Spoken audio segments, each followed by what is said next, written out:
as we mark 3 years since the Uvalde tragedy, could you please help our international audience better understand the American cultural and legal landscape contributing to these events?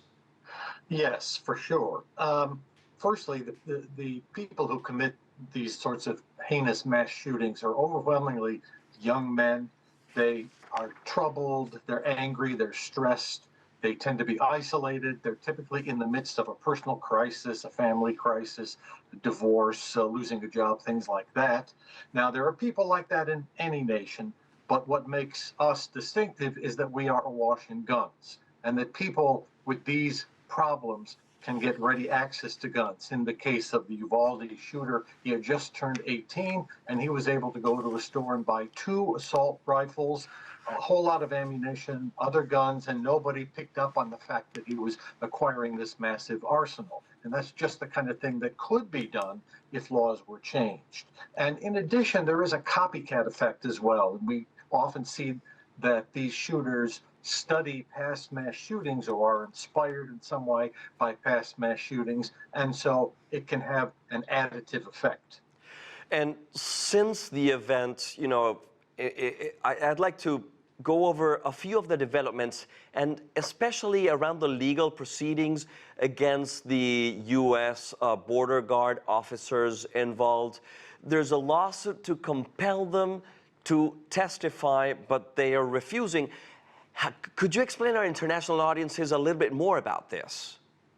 Yeah, there's a couple things going on. This is a Texas state court, and the question is whether you can bring in federal law enforcement officials that give testimony that could implicate them criminally or perhaps expose them to civil litigation during a trial, during an investigation, to find out more about what exactly happened on site. And adding to the confusion was the fact that law enforcement responded rapidly when news of this shooting first broke. However, over 300 law enforcement officials, local, state, and national, including border guards, converged on the scene, and nobody seemed to know who was in charge. And so an entire hour went by before there was finally a coordinated effort to get in to get this shooter, and he was indeed shot and killed.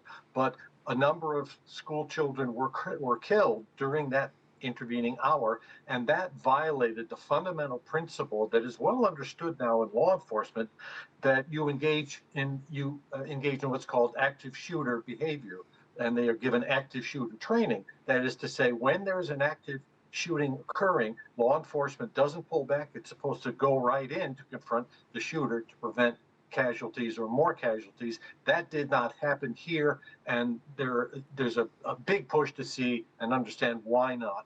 And the levels of law enforcement and responsibility cloud the whole question of getting to the bottom of what exactly happened and who was responsible for not dealing more effectively with this shooter.